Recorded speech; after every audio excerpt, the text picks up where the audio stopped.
नमस्ते बच्चों। इस साल हमें 10वीं कक्षा में हिंदी लोक भारती नामक किताब दी गई है। इस लोक भारती में इस साल हमें 2 इकाई दी गई है। आप स्क्रीन पर देख सकते हो। 2 इकाई में जैसे वहाँ पर 11-11 लेसन या 11-11 गद्य वहाँ पर दिए गए हैं। हर एक इकाई में 11 गद्य दिए गए हैं। यानी कुल साल भर में हमें 22 गद्य की पढ़ाई करनी है। जो प्रश्न पत्रिका का प्रारूप दिया गया है उस अनुसार हम इस किताब की पढ़ाई करेंगे। आगे आपको अंक विभाजन दिया गया है कि इस बार आपको बोर्ड का जो पेपर आएगा वो किस प्रकार का रहेगा। 9वीं कक्षा में भी हम उसी प्रकार से पेपर बनाते थे, इसीलिए आपको उसके बारे में जानकारी पहले से है।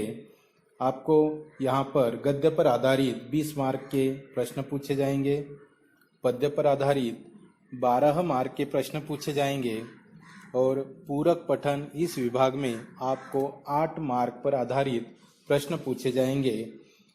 और प्रश्न क्रमांक 4 में भाषा अध्ययन, जिसे व्याकरण विभाग भी कहते हैं, करीबन 14 मार्क्स के प्रश्न आपको यहाँ पर पूछे जाएंगे। प्रश्न क्रमांक 5 में रचना विभाग, जिसे हम उपयोजित लेखन भी कहते हैं, करीबन 20 मार्क इस विभाग पर आपको पूछे जाएंगे। ऐसे आपका पेपर बनेगा कुल 80 मार्क्स का। और जो 20 मार्क है वो अंतर्गत मूल्यमापन हेतु स्कूल द्वारा आपको दिए जाएंगे। उस हिसाब से हमें अभी यहाँ पर पढ़ाई करनी है।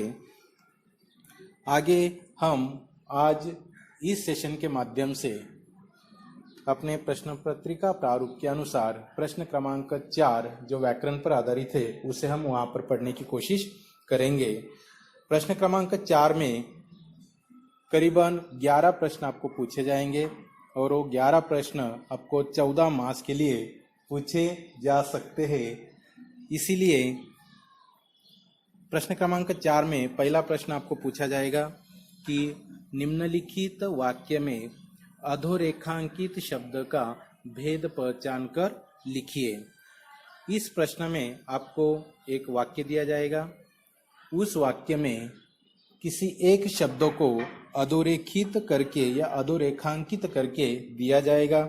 आपको वो शब्द कौन से प्रकार का है वो वहाँ पर पहचान कर लिखना है।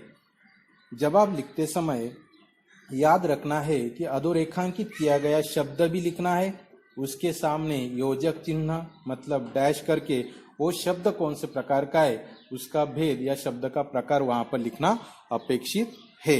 अब हम आगे पढ़ते हैं कि शब्द भेद में कौन कौन से प्रकार के या कौन कौन से शब्द के भेद होते हैं। करीबन शब्द भेद या शब्द प्रकार 8 प्रकार के होते हैं। उसमें मुख्य 2 प्रकार है, विकारी शब्द और अविकारी शब्द। अब अविकारी शब्द पर आधारित इसी व्याकरण विभाग में आपको एक अलग से प्रश्न पूछा गया है। इसीलिए इस पहले प्रश्न में अविकारी शब्द के जो 4 भेद है उस पर आपको कोई प्रश्न पूछा नहीं जाएगा। इसलिए प्रश्न क्रमांक 1 में आपको विकारी शब्द के बारे में ही वहां पर लिखना पड़ेगा। वहां पर कुल 4 प्रकार हमें दिखाई दे रहे हैं, संज्ञा, सर्वनाम, विशेषण और क्रिया। इसे हम अविकारी शब्द कहते हैं। अब क्रिया पर आधारित भी इस व्याकरण विभाग में प्रश्न क्रमांक 4 में अलग से प्रश्न पूछा गया है। इसीलिए जो अधोरेखित करके शब्द दिया गया है वो शब्द क्रिया भी नहीं रहेगा। इसलिए अभी हमारे पास बचते कितने हैं? करीबन 3 प्रकार बचते हैं विकारी शब्द के, संज्ञा, सर्वनाम और विशेषण। मतलब जो अधोरेखांकित किया गया शब्द है वो 3 में से ही एक रहेगा। ये 100% सच है। तो अभी हमें संज्ञा, सर्वनाम और विशेषण किसे कहते हैं वो जानना जरूरी है, तब जाकर हम उस शब्द का भेद पहचान सकते हैं। तो आगे चलते हैं, संज्ञा किसे कहते हैं। हम करीबन तीसरी कक्षा से ही संज्ञा, सर्वनाम और विशेषण के बारे में जानते हैं तो इसे समझने में हमें ज़्यादा आसानी रहेगी। तो संज्ञा को हम देखते हैं कि संज्ञा किसे कहते हैं। संज्ञा की परिभाषा आपके स्क्रीन पर दिखाई दे रही है। किसी व्यक्ति, वस्तु, स्थान, प्राणी, गुण, भाव आदि के जो नाम है उनको संज्ञा कहते हैं। देखो वहां पर बताया गया है किसी व्यक्ति का नाम, किसी वस्तु का नाम, किसी स्थान का नाम, किसी प्राणी का, किसी गुण का, किसी भाव का। भाव यानी अवस्था भी हो सकता है, हालत भी हो सकती है। उसको जो नाम दिया जाता है उसे हम संज्ञा कहते हैं। अब संज्ञा के जो अलग अलग यहाँ पर आपको मुद्दे बताए गए हैं वो किस प्रकार है। देखो, व्यक्ति के नाम मतलब व्यक्तियों के नाम, वस्तुओं के नाम, स्थानों के नाम, स्थान मतलब जगह, प्राणियों के नाम, गुणों के नाम और भावों के नाम। अब ये कौन कौन से नाम उसमें आ सकते हैं जरा हम उदाहरण के तौर पर देख सकते हैं। अब व्यक्तियों के नाम में जैसे सचिन, पंडित जवाहरलाल नेहरू, रमेश, केशव, दीपक, ऐसे कई नाम उसमें शामिल हो सकते हैं जो व्यक्तियों के नाम है। वस्तुओं के नाम में कलम, बोर्ड, पंखा, घड़ी ऐसे नामों का समावेश हो सकता है। स्थानों के नाम में दिल्ली, चेन्नई, पंजाब, भोपाल ऐसे नामों का हम वहाँ पर उसमें शामिल कर सकते हैं। प्राणियों के नाम में तितली, मछली, घोड़ा, हाथी ऐसे नामों को हम शामिल कर सकते हैं। अब गुणों के नाम ईमानदारी, सच्चाई, होशियारी, ये जो है ये गुण है, ये गुणों के नाम इसमें संज्ञा के तौर पर शामिल हो सकते हैं।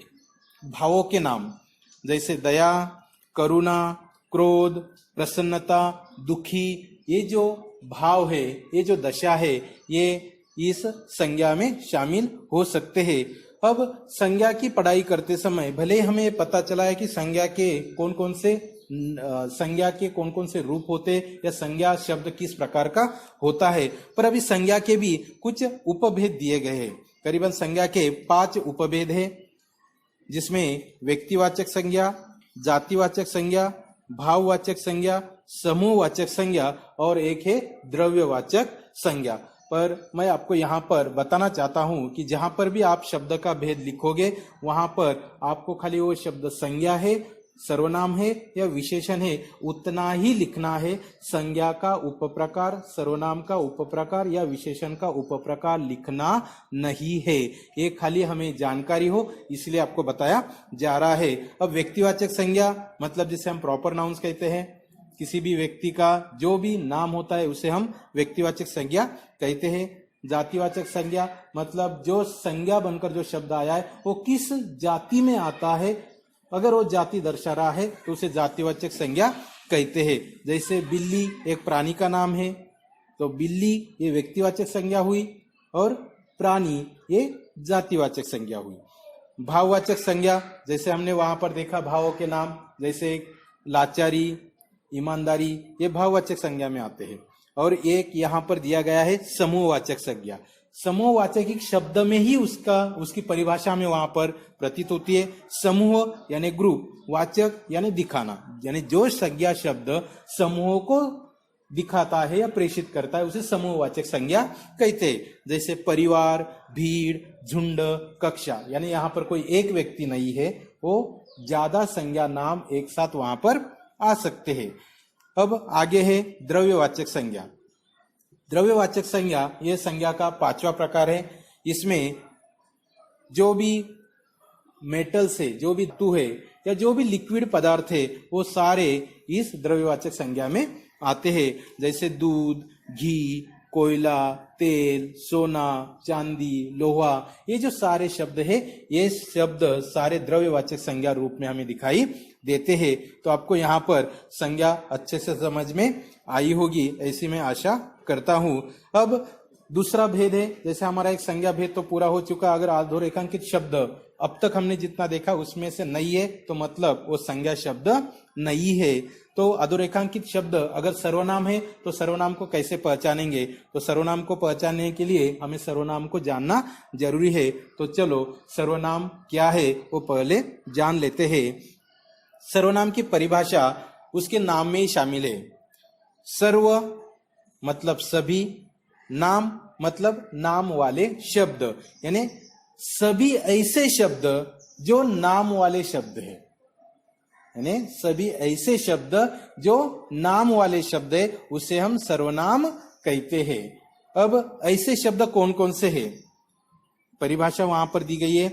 ऐसे शब्द जो संज्ञा के स्थान पर प्रयोग किए जाते हैं उन्हें हम सर्वनाम कहते हैं, या हम आसान भाषा में ये भी कह सकते हैं कि संज्ञा के जगह प्रयुक्त होने वाले शब्द को सर्वनाम कहा जाता है।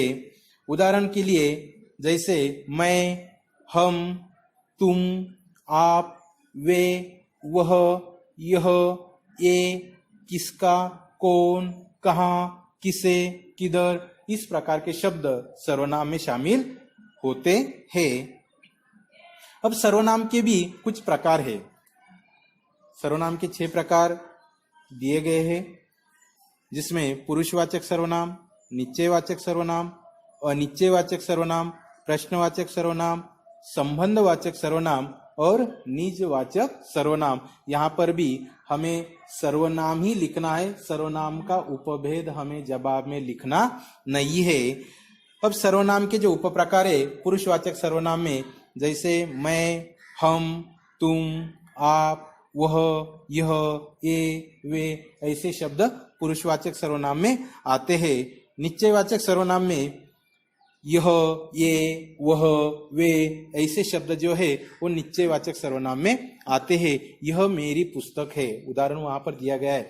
मतलब कौन सी पुस्तक मेरी है ये निश्चित रूप से बताया गया है कि हाँ यह पुस्तक मेरी है, मतलब वहां पर निश्चित संकेत वहां पर होता है। ऐसा शब्द जो है वो निश्चित वाचक सर्वनाम बनकर आता है। अब आगे है अनिश्चित वाचक सर्वनाम। अनिश्चित वाचक सर्वनाम में जैसे पहले बताया कि निश्चित वाचक में निश्चित रूप से वो बात पता चलती है कि कौन सी वस्तु है, अनिश्चित में वो वस्तु कौन सी है ये निश्चित रूप से पता चलता नहीं है, इसलिए उसे अनिश्चित वाचक सर्वनाम कहा गया है। उदाहरण दिया है, माँ ने थैली में कुछ रखा है। अब कुछ शब्द यहाँ पर सर्वनाम बनकर आया है पर वो अनिश्चित है। माँ ने थैली में कुछ रखा है मतलब कोई चीज रखी है, पर वो क्या है मुझे पता नहीं है। कुछ मतलब वो कुछ भी हो सकती है, इसलिए वहां पर अनिश्चित रूप से बताया जा रहा है। आगे का प्रकार है प्रश्नवाचक सर्वनाम, जहां पर प्रश्न पूछा जाता है और प्रश्न का उत्तर किसी व्यक्ति, वस्तु, प्राणी या जगह का नाम आ सकता है, उसे हम प्रश्नवाचक सर्वनाम कहते हैं। बाहर कौन खड़ा है, मतलब कोई तो बाहर है, कौन है पता नहीं है, ये प्रश्नवाचक सर्वनाम हो सकता है। संबंधवाचक सर्वनाम, यहाँ पर संबंधवाचक सर्वनाम में हम देख सकते हैं कि एक दूसरे से संबंध दिखाने वाले ऐसे शब्द जो सर्वनाम बनकर आते हैं, जैसी करनी वैसी भरनी, जैसी और वैसी, ये शब्द एक दूसरे के रूप में वहां पर संबंध दिखाते हैं। आगे आपको वहां पर निजवाचक सर्वनाम दिया गया है। निजवाचक सर्वनाम मतलब जो स्वयं के लिए जिस शब्द का प्रयोग किया जाता है, हम खुद के लिए जिस शब्द का प्रयोग करते हैं उसे निजवाचक सर्वनाम कहते हैं। उदाहरण यहाँ पर दिया गया है, मैं अपने घर की सफाई स्वयं करता हूँ। अब यहाँ पर मैं अपने घर की सफाई स्वयं करता हूँ, खुद के लिए वहां पर 2 सर्वनाम दिखाई दे रहे हैं, मैं और स्वयं, पर वहां पर मैंने खुद के लिए स्वयं शब्द का प्रयोग किया है, इसलिए वहां पर स्वयं शब्द निजवाचक सर्वनाम है और मैं शब्द पुरुषवाचक सर्वनाम है। अब आपको सर्वनाम क्या होता है उसके बारे में शायद पता चला होगा। अब आगे